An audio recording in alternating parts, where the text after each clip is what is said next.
And we are live from We are live. Venice and Dublin. Welcome to the Impact Money Show. Really a lot going on today. We're going to talk about, we have, as we were just in the background talking with Matt Dixon about a lot of numbers came out, important stuff came out, and that's affecting, of course, your crypto as well as your stocks. And it's making gold and silver surge. Also, oil above $85. Big numbers there, guys. So you're going to feel that. You're going to feel that. Of course, I'm here still on my family vacation with everybody. Hey, say hi, Emmy. Hey, girls. Say hi. Hi. Hey. We are on the streets of Venice. So another few days of this, of course, then we're tracking Paris Blockchain Week as well. You know, Speaker Mike Johnson is prepping up another $60 billion to send over to Ukraine, and I think another 15 or 30 to send to Israel. So of course, all this stuff really just keeps moving.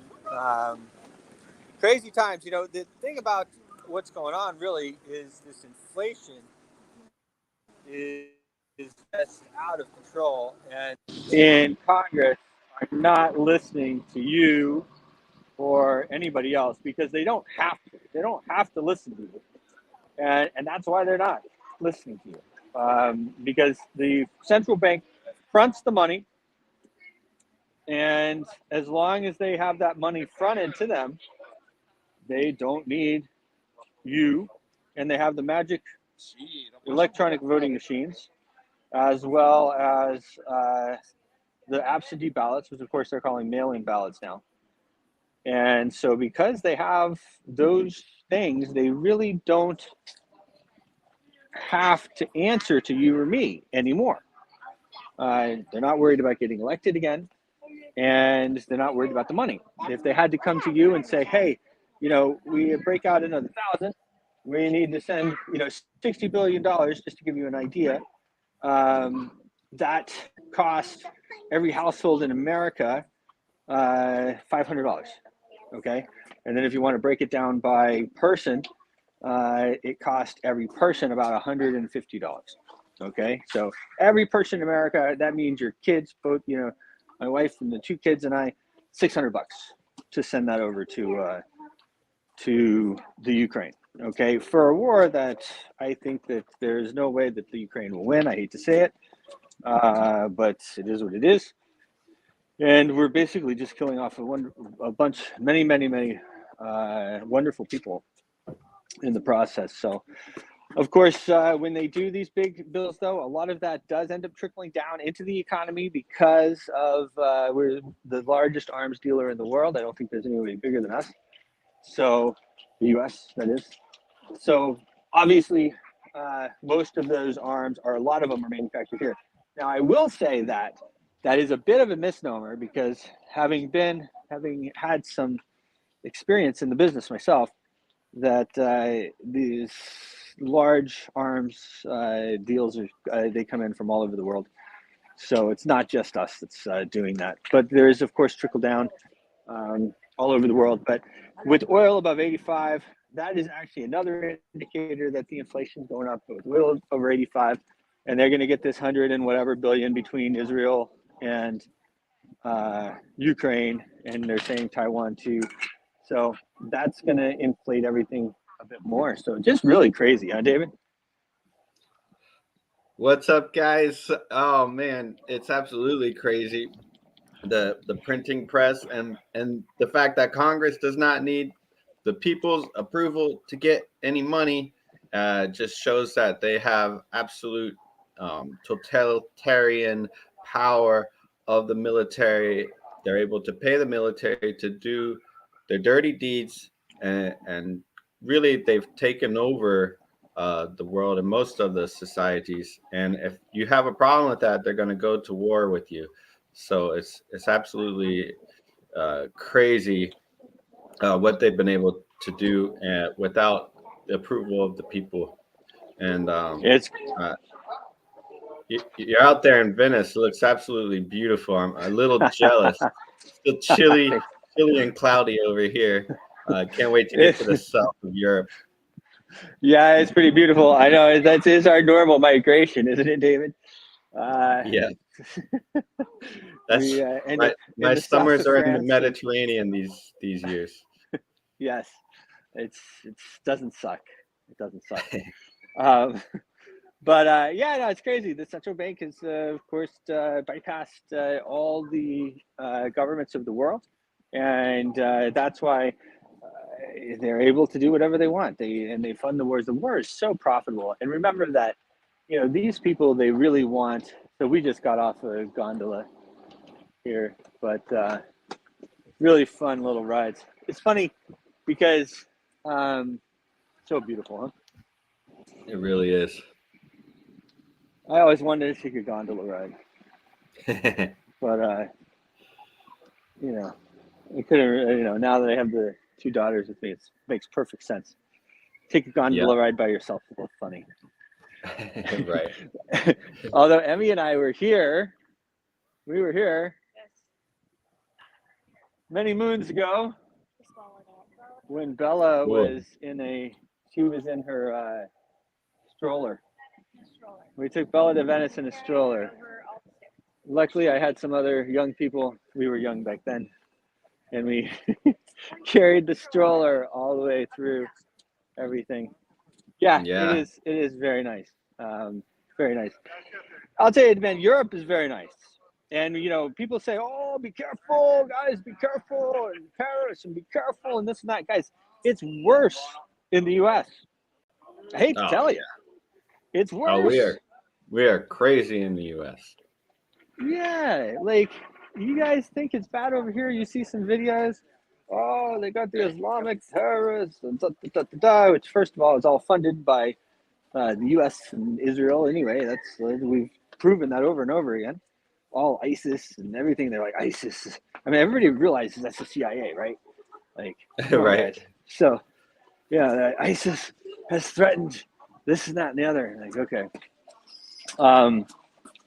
But it's nice here. And it is more dangerous, to be totally frank. More dangerous. We have more street smarts because we have to in the U.S. than you need over here. I'm sorry to say. And I have been all over the world, so. Yeah, I'm speaking that's from also experience.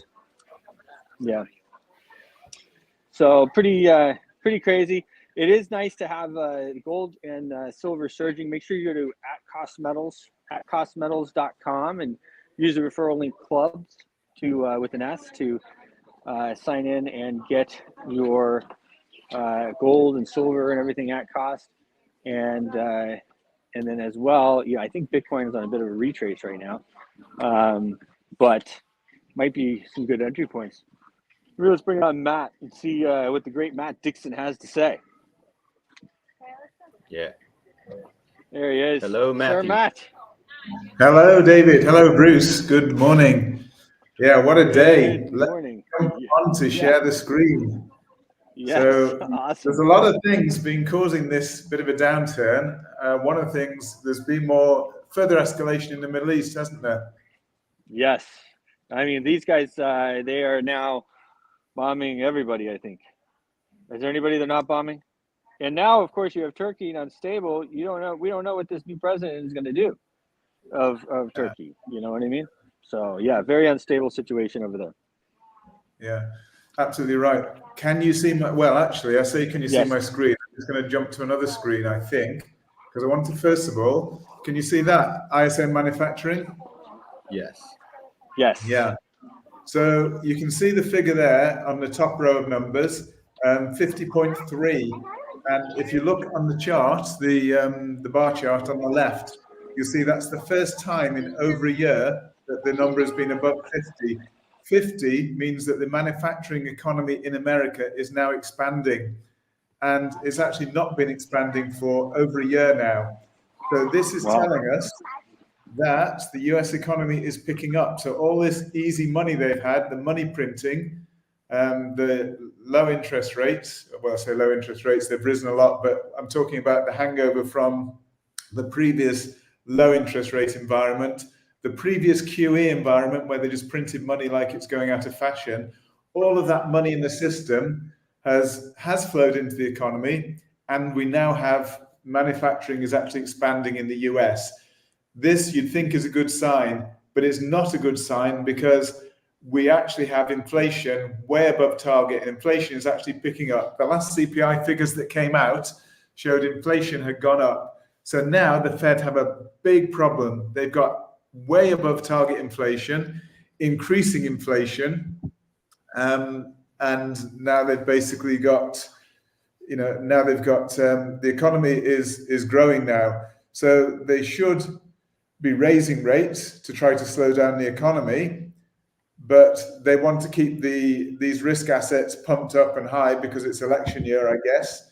Their hidden mandate, I would call it, is for risk assets, to basically pump risk assets to keep everyone feeling good. It's a feel-good factor, but it's a real problem for them because they do need to be raising rates. If they've got growth increasing and they've got inflation increasing, they need to be increasing interest rates. And yet Jerome Powell, the Fed chairman Jerome Powell, came out and said they're going to start lowering interest rates soon. They're going to lower interest rates probably 3 times this year.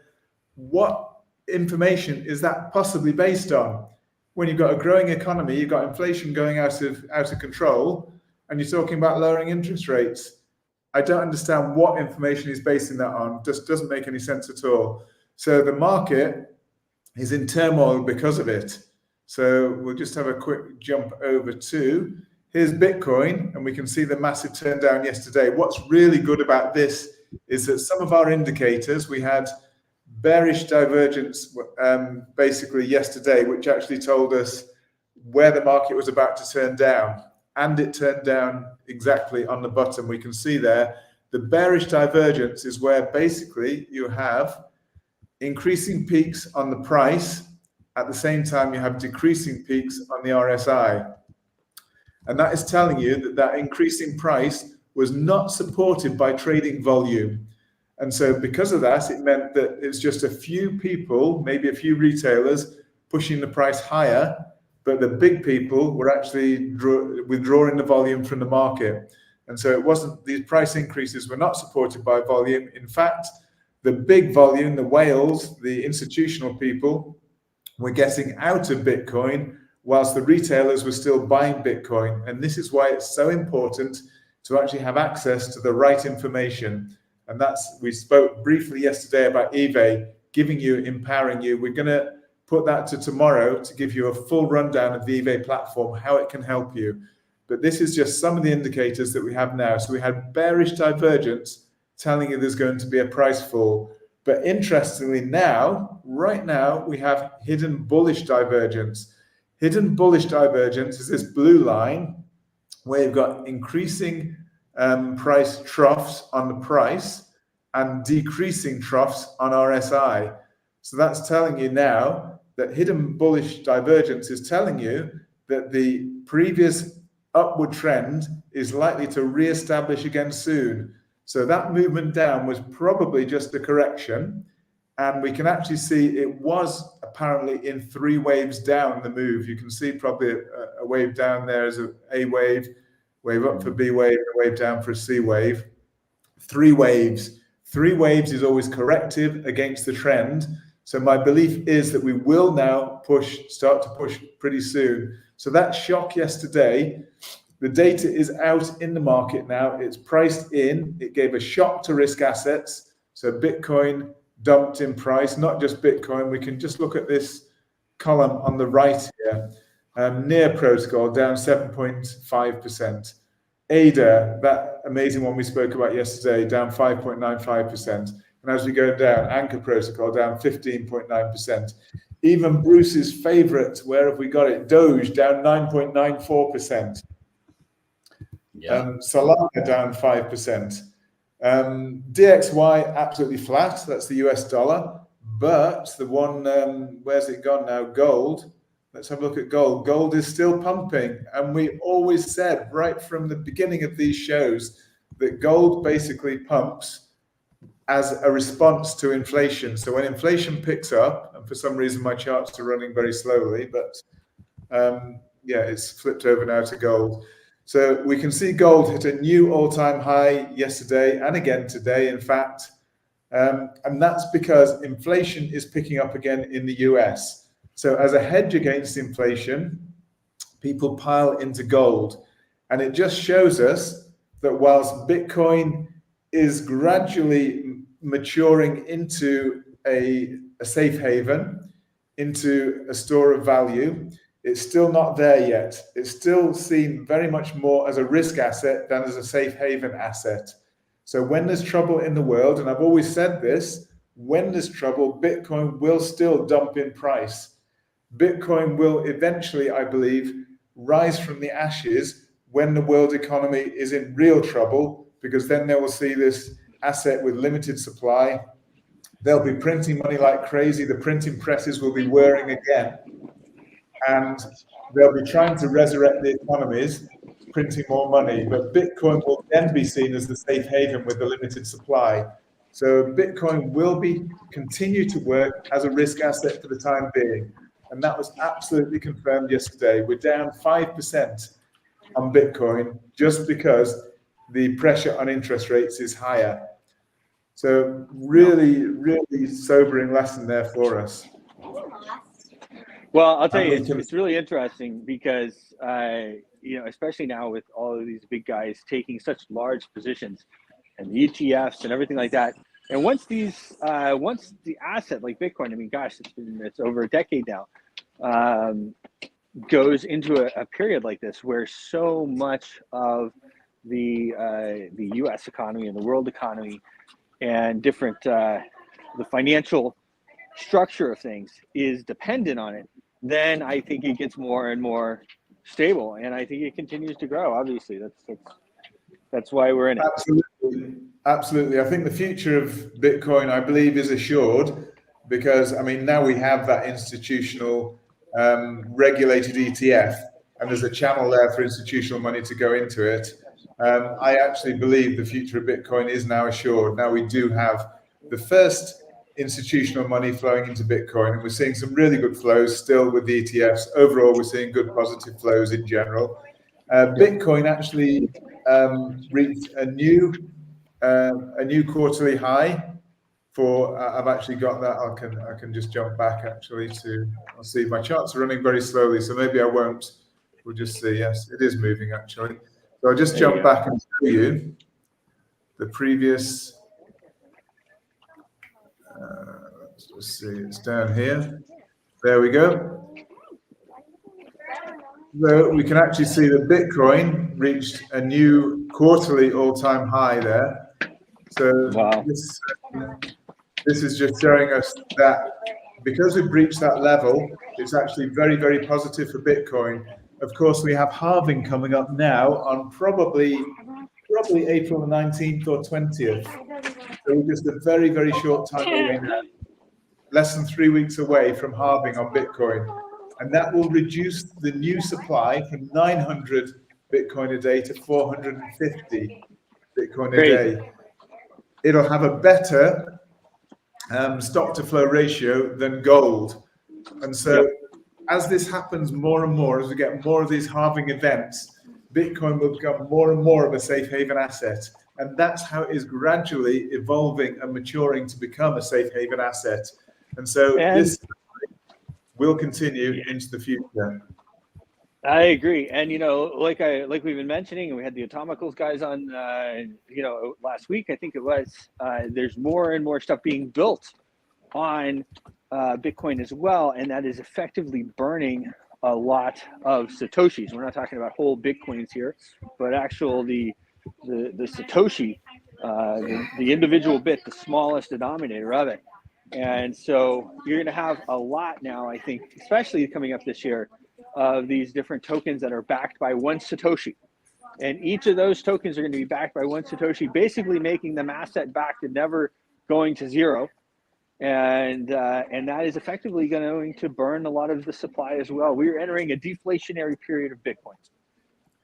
Yeah, and that is actually one of the big changes that, with crypto. A lot of cryptos are going to migrate over towards some asset-backed kind of nature, and that will give them a lot more, as you say, underlying foundation. If you put it on Bitcoin and you have one sat backing each of your tokens, I mean, it's quite a concept to be frank.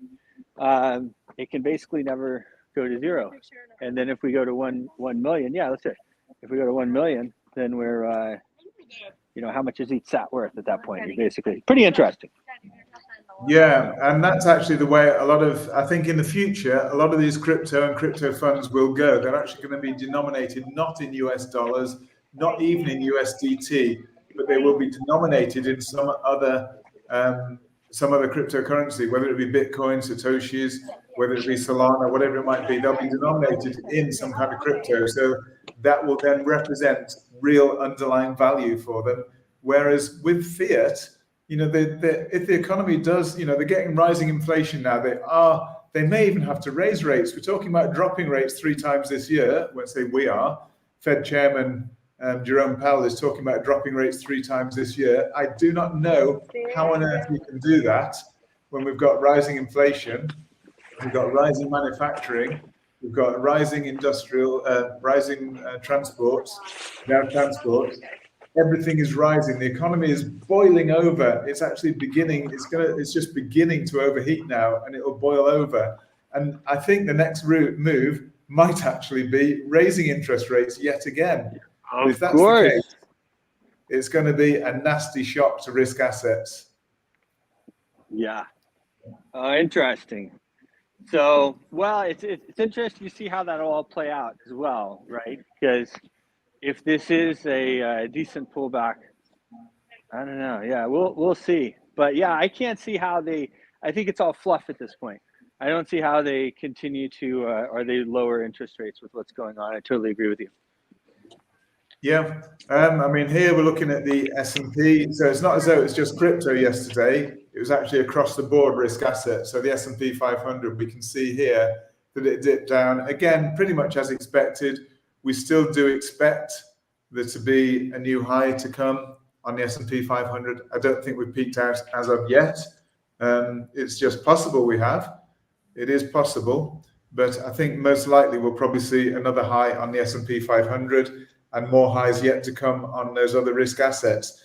But the other thing we did touch on very briefly, obviously there's a manufacturing pickup, which means inflation is back on the table again, and actually raising interest rates has got to come back on the table. So the next meeting, the next Fed meeting around interest rates is going to be more interesting than ever, more interesting than any of the meetings we've had for a long, long time now, because they must be questioned on how can they possibly be talking about lowering rates in an inflationary environment. And they may even start to say, we need to get Matt Dixon in there. Let's try to get credentialed for this meeting. We need to be Impact Money Show needs to be credentialed. We need to have Matt in there asking the hard questions. If we could get on there, that's what's needed, because they do seem to ask these sort of very polite questions so often that maybe they get the questions okay before they even ask them. I don't know, but they're supposed to be held to account. That's what it's supposed to be for. And it's a press conference. It's supposed to be informing the public about what's going on, so that the hard questions do need to be asked. I guess it's tongue in cheek, but if you could get me on there, I'd love to press them and ask those questions. I would love that too. I'm going to look into it. Yeah. For sure. And the other one you're always looking at, Bruce, is oil. So as I was just saying, we've got all these things talking, and it'll come over. Yeah, here we are, oil. So we were talking about obviously what's happening with interest rates, what's happening with the economy, etc. But I think oil, whilst there is some link to gold and obviously a hedge against inflation. So real assets, when you get inflation, it means basically there's too much money in the system, money flowing around, it is inflationary. And so people put their money into real assets because it's a hedge against inflation. And that's why there is usually correlation between oil and gold. And recently that broke down a bit, but I think it's reasserting itself now. So we're seeing a proper positive correlation here between gold and oil because they're good places to put your money when there's inflation. But also, I think what's pushing oil higher is also the escalation. So we saw that Israel attacked, was it the Iranian embassy in Syria, I think. They bombed I think it was the Iranian embassy in Syria. Yes, Or and maybe that's not. crazy because, yes, in Syria, the Iranian embassies, multiple ones from what I understand. And, you know, the crazy part about this is an embassy is supposed to be sovereign land of the country. So there's no two ways about it. Israel bombed Iran. I mean, that is absolutely true to say, but I think people are getting a little bit sort of maybe anti-Semitic here, because you have to bear in mind that Iran have actually stated, Hezbollah have stated, and Hamas have stated that their primary goal is to wipe out the nation of Israel, to actually have the nation of Israel Yeah, but completely. I know, but you know what? Look. Here, so I really, they all don't like each other. I mean, Israel wants to make greater Israel. They don't want all these other little countries going on. So they don't yell and scream and say it's their stated goal. And these other guys do. They all just need to relax. They need to stop bombing each other. They need to stop killing each other. And that's not anti-Semitic. That's just the way it is, guys. You know, we gotta stop this. We gotta stop killing each other. I agree. You need to stop killing each other. No doubt about that. But there's definitely, you know, I think the world media currently are biased, and I think we need to keep a level head about all this, about who's at fault and so on. I hear you. Yeah, so that oil is, you know, $85. Remember, it's only a couple of weeks ago we were talking about oil below $80. Would it have the power to get through the $80 barrier? Now we're above $85, so it's just continually pressing higher and higher at the moment. Yep. So somebody said today. No, go ahead. Go ahead. And it looks to me like that's going to continue. That looks like a trend that's going to continue. It could well continue. I mean, someone was asking today, and I actually think that I still think that the fundamentals and the technicals for Bitcoin, for crypto, but Bitcoin in particular, are very, very positive. So we talked about supply and demand characteristics for Bitcoin, and obviously there is demand. We've got the ETFs, we've got institutional demand, and we've obviously got retail demand, which has pushed Bitcoin to all-time highs.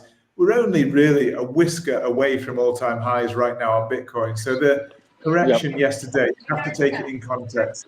People flip so easily. They're so easily flipped on their sentiment. There's a bit of a pullback on Bitcoin. Plus, they leverage so much. You're able to, let's face it, leverage so much that a 5% move, if you're leveraged, 10x is 50%. You know what I mean? Absolutely. So, yeah, and people leverage more. They leverage 20x, 50x. So I saw there was some post that went out, a whole bunch of liquidations in an hour about 7 or 8 hours ago. Yeah. So Solana, people are madly bullish about Solana, and you're absolutely right. There's a lot of people got onto Solana maybe at a low level, and have been piling in, adding to their positions. So Solana fell back probably around 15%, 10 to 15%. So just say it was 15% from the high we saw just a couple of days ago. I think it was even yesterday, actually. 15%. So you're talking 7x leverage will wipe out your position completely. You'll lose all of your money. Everything. So these markets, they're volatile enough already. You really don't need leverage. And then meme coins are even, they're even on steroids. So you can, but having said that, the meme coins today are actually not the biggest. I mean, yes, Doge 10%, but that's not the biggest mover by any stretch. There's some much bigger crypto movers. Bonk 10% down. Book of Memes down 7%. But this is only sort of on a par with a lot of the cryptos. So today, there's not big movement, but it just shows you that leverage is there. Is pretty much a gambling tool when you're talking about crypto. I think leverage is extremely, very, very high risk. But one of those few tokens which has really stood out, Well, eBay is actually fallen a bit as well, but Okay. the one that's really stood out right now is Litecoin. So Litecoin is actually in positive territory today, Wow. which Litecoin is is the amazing. right coin. Yeah, so we're actually over $100 now for Litecoin. There you go. I mean, I'll tell you what, that Litecoin is accepted everywhere that Bitcoin is accepted. Anywhere that they have that we accept Bitcoin, they also accept Litecoin.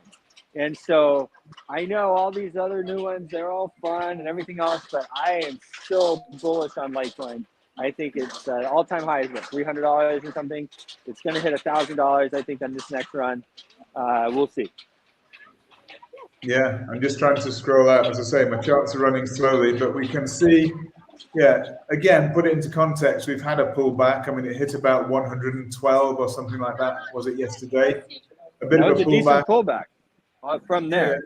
But it fell back to 93. It fell back to 93. It's back above $100 right now. So today alone, it's up 8%.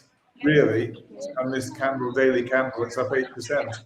And at the moment, if this candle finishes the way it is what's called a hammer candlestick. And a hammer candlestick is a bullish candlestick, telling us that the price should accelerate higher from here. That's only assuming the price finishes where it is today, where it is or higher, basically. But assuming that's the case, and it does look at the moment as though the market's stabilizing. So if we finish where we are today, that's actually a very bullish signal. And I suspect if Litecoin is going to continue higher, the rest will. So again, you said rightly, I think, this may be an opportunity to dollar cost average, as we're always talking about, maybe pick up more assets, because you should never be 100% in. You should always keep some money aside so that when these pullbacks happen, you can dollar cost average in a little bit. If you're bullish the market long term, doesn't mean you should be 100% in. Not all in. You should be putting a little bit of the money in, and when there's pullbacks, you can potentially add to your position. So I think that this may be just one of those opportunities. Yes, and actually, as a matter of fact, you told everyone yesterday before the pullback, it may be time to take some profits. Yeah, absolutely. So, put your trailing stops on. Exactly. I remember saying that now because we had the signal there yesterday, and as I say again, we've pushed to learn how to trade course a little bit. But these are techniques that teach you. When you see, for example, the most promising or one of the most predictive indicators leading indicators is when you look at divergence, and that's when you see differences in price peaks and troughs and what they call oscillators like RSI. When you see differences in peaks and troughs there, that gives you a signal that the market may be about to reverse, or if it's a hidden divergence, maybe continuation. But those, when combined with another indicator like a candlestick formation, are very, very accurate. So yesterday there was a strong signal of a pullback incoming. And so, that's why we mentioned maybe protect your positions because a pullback was likely. It still looks as though the pullback is likely to be corrective. Even with XRP, we may still have even lower to go, but I actually think that this is just setting us up for the next upside run. So maybe XRP still has a bit more downside to go. By the look of it, we've had probably some kind of A wave down, a B wave up, and we could get a C wave down a bit further before we then push again towards the upside. So we're still in a bit of unstable territory with cryptos. Bitcoin is all the way down again to 66,000. It actually hit 65, I think, today. And it could potentially go a bit lower, but I do think that, look at that candlestick today, the red candlestick. Yeah. It did take a dive, but it's still so high. But yes, it did fall fast too, fast. Yeah, so again, if I just try to, it's a pity these charts are moving slowly, but again, we can see pretty clearly. I'll just try to expand that out a little bit, if it will. It's being awkward, but anyway, that looked like a B wave higher, and we could still have potentially more downside to come. We've got hidden bullish divergence, but this is what I'm saying. We had bearish divergence here yesterday. And you can't act on bearish divergence until you see it confirmed with, for example, candlestick formation. So we saw some bearish candles. We saw bearish engulfing candlesticks to the downside. That told us that the sell was on. That actually the profit take was on and the sell was on. So we got the bearish divergence, and that was even before we got the ISM manufacturing data release.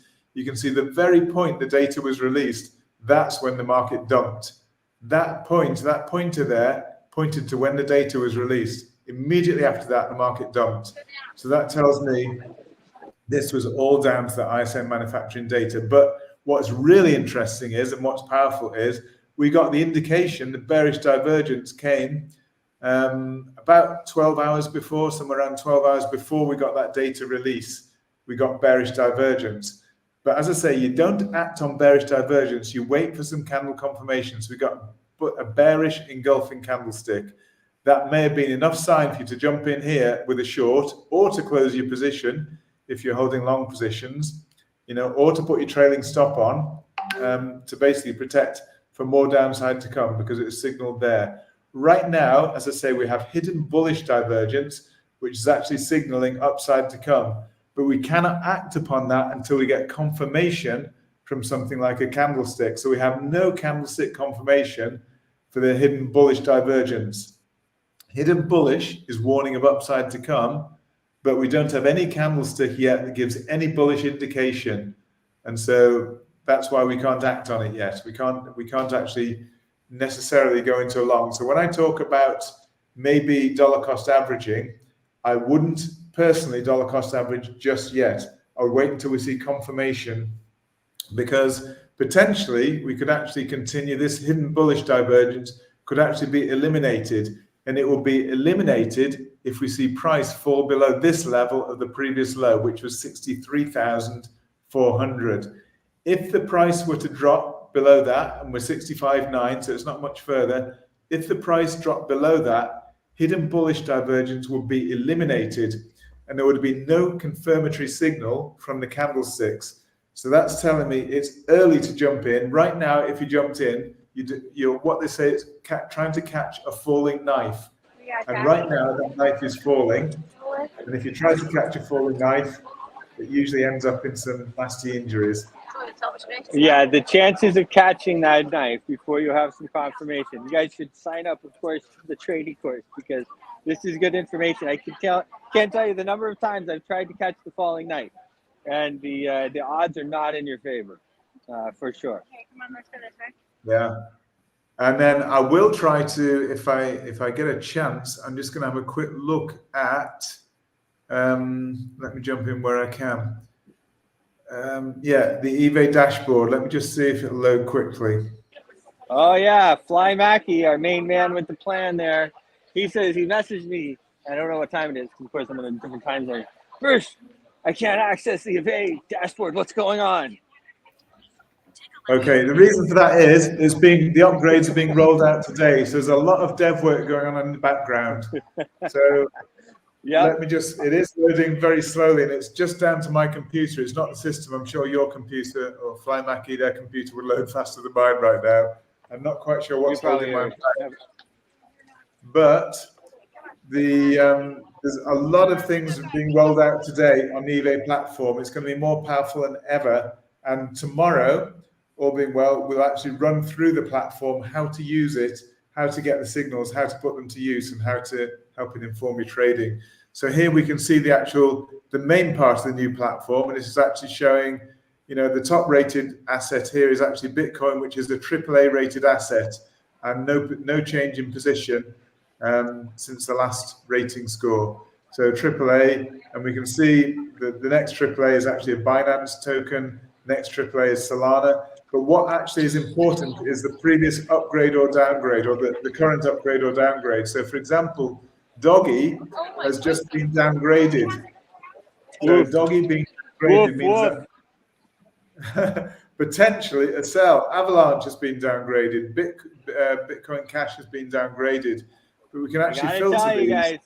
guys, my experience when these signals move, you follow them. So take that into account. Doggy did have a pullback, decent pullback already as well, but it's had a lot of movement lately. I mean, 20 cents is a lot for Doggy coin. Let's face it. Yeah. So we can use a filter. I'll look into this tomorrow when the, hopefully my computer, I'll sort out whatever's slowing it down right now. But we'll run through the platform, how powerful it is, how it can actually inform you, buys, sells, whatever. And also how you can drill down into the assets, how you can look at the actual frontiers. So for example, again, it's probably going to be a bit slow right now, but that's just my computer. So I think we'll probably leave this until tomorrow to run through it really well and to actually show you how I would use this to inform my trades.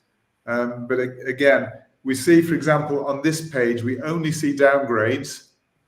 And so the downgrades are indicating potential sells for these assets. And there's no buy signals in place there. So it's only showing potential sells, and these signals is not right now. These are previous, came up previously. We can look at the daily signals. These are daily sell signals. So they've warned us in advance of the downside to come on the crypto market. But what it does, it directs you to the assets where you're likely to gain most, both on the upside or the downside, depending which way you take your trade. So we'll look at that properly tomorrow. But for now, the markets, as I say, big down day today. And we see dollar index, actually, we didn't focus in on dollar index today, but dollar index is now in positive territory. We saw it broke above that long-term trend line that we had drawn here. And a lot of people were saying it won't break above. And I said that when it breaks above, it will retest as it did here, and then it'll then take off to the upside. That's precisely what it's done. And people say, oh no, the dollar is bound to crash. But you have to take into account what's happening, what are the signals actually telling you. So fundamentals are telling you that the dollar is supported, because then they must be beginning to think about taking interest rate reduction off the table. You see the economy picking up. We see manufacturing picking up. So I don't actually understand why you can be talking about weaker dollar. The reason they're talking about weaker dollar is because it's what they want. But you can't trade on what you want. You have to trade on what the signals are telling you. And fundamentals trump technicals every single time. So you need to look at what the fundamentals are telling you first. Then you look at what the technicals are telling you. So for example, this is a technical signal here. So the fundamental signal, like yesterday, we got manufacturing numbers out, which were very strong, much stronger than expected. That is a fundamental signal. It's supported here by a technical signal of a technical break above what was resistance is now support. So when you get technicals and fundamentals lining up together, that is the most powerful kind of signal you can get. Wow. Well, that's right. And go ahead.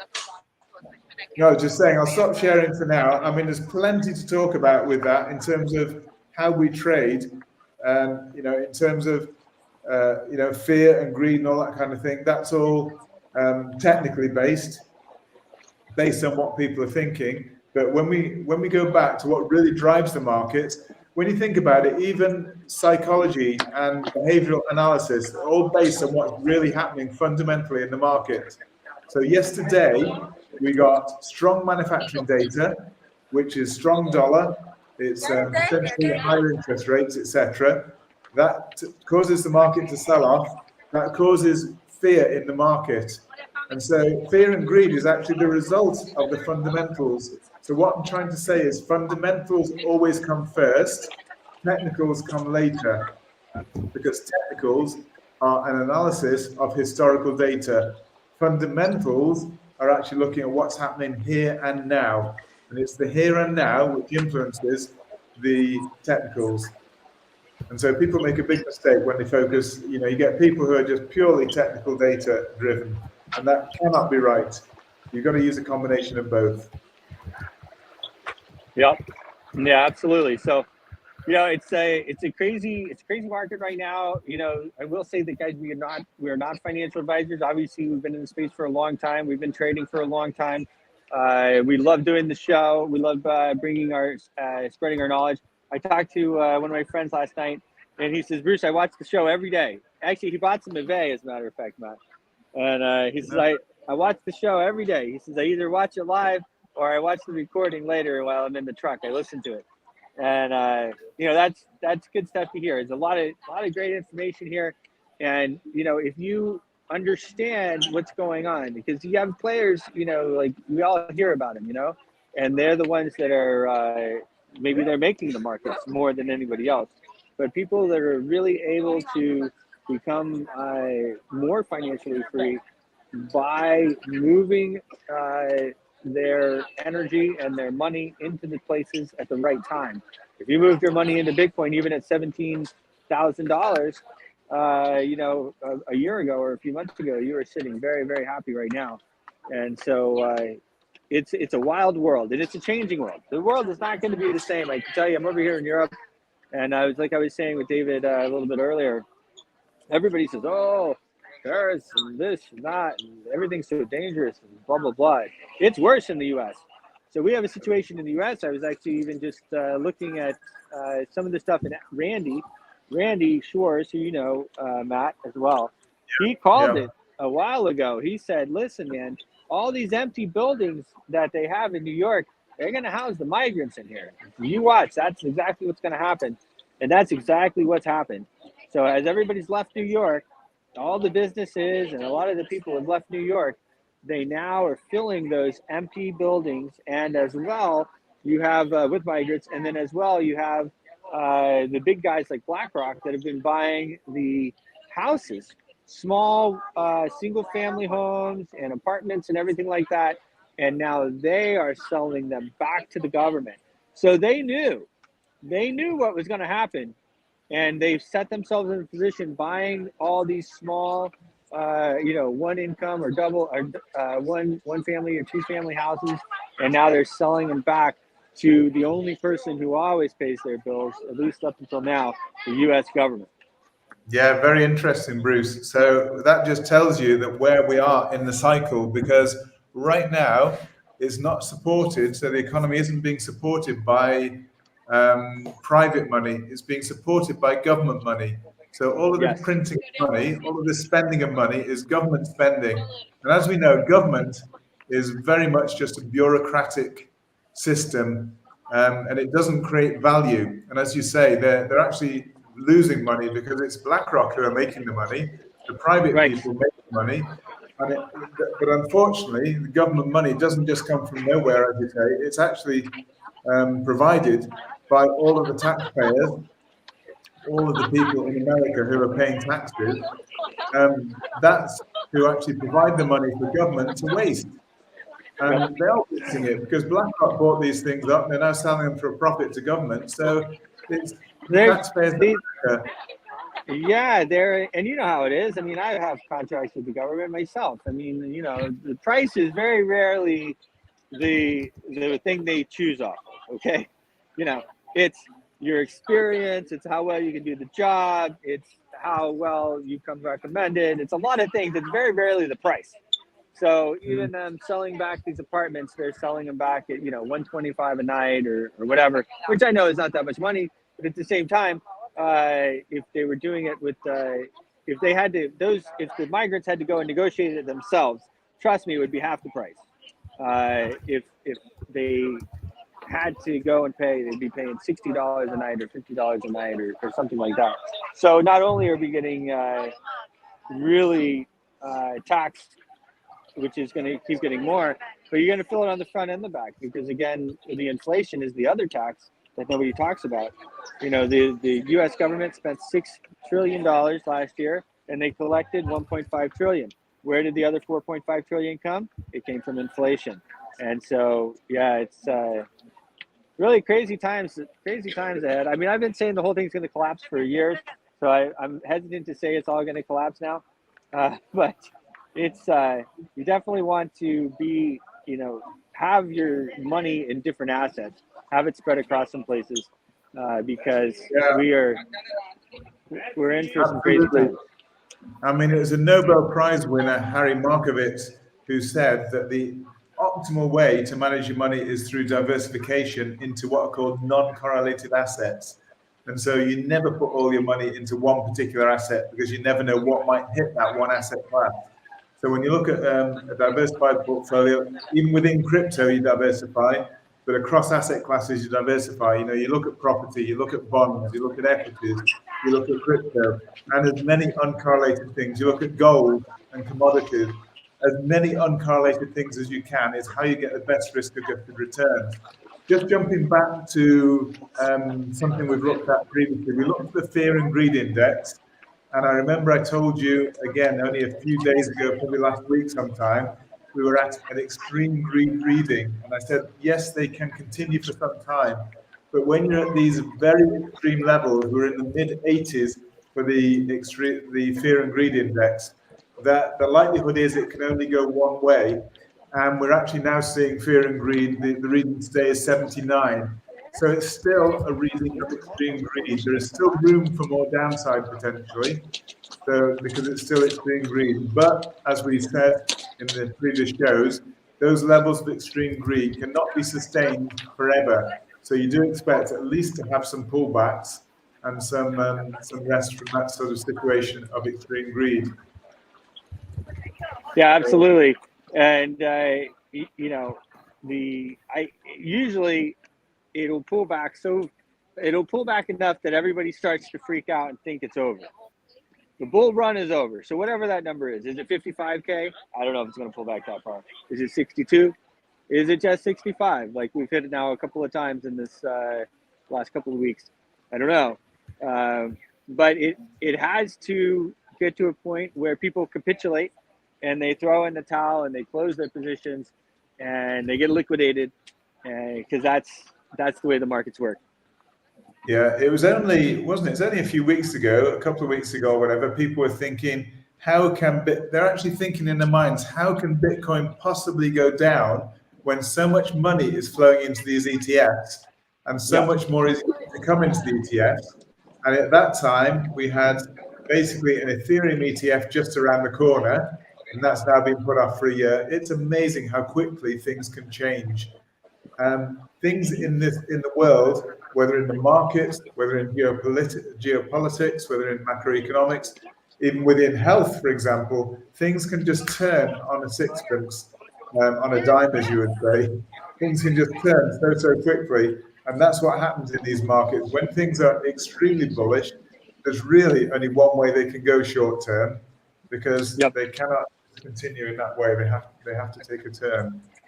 So yeah, that's the way the markets work. And as we've often talked about as well, you know, you have these exchanges, and the exchanges have to make money too. They can't just go all long and they pay out, you know, 50x to so many people. So yeah, well, I tell you what, it's pretty interesting. I think as well, you know, I pray for everybody that's being affected by these wars. I get a little bit emotional about it for sure.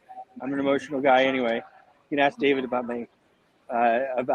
But you know, I hope that they, you know, I really pray for everybody, and I hope that we can stop the madness, because that's a big part of it. And you know, this funding this military industrial complex is it's bad business. yeah, It's horrible business to be in. I couldn't agree more, Bruce. I couldn't agree more. They say, there but for the grace of God go I.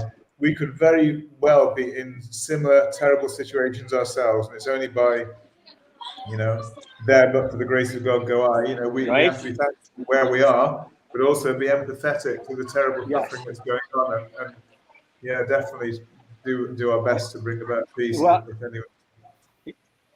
Absolutely. And I mean, I'm here now, of course, in Italy, and you know, they're having protests out in front of the U.S. bases, because of course they're saying, well, you know, Biden is what they're saying. Biden is starting these wars, and where do you think he's going to put the troops? Of course, he's going to bring them here and put them on the bases here. And, you know, most people in Europe, they don't. Most of the people in the world don't want war. So it's we have to do everything that we can do. I hope that we can be a beacon of freedom and a beacon of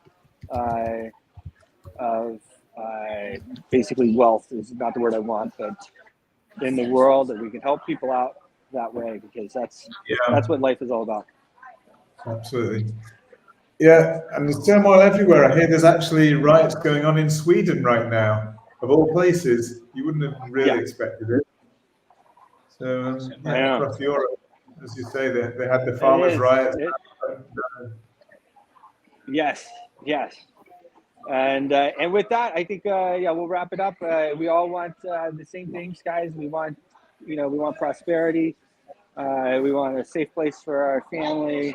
Most of us want to have a family, and we want our future generations to be free and to be able to prosper. So, love everybody. Yeah. Another great day, guys. Thanks for bearing with me through the streets of Venice here. Thank And you. we will see you tomorrow. Thank you, David. Thank you, Bruce. Thank you, everybody who listened. All the best. Cheers. Thank you, Stay Matt. tuned and you'll stay lucrative. Your voice is powerful. When combined with social engagement, it's a force for change.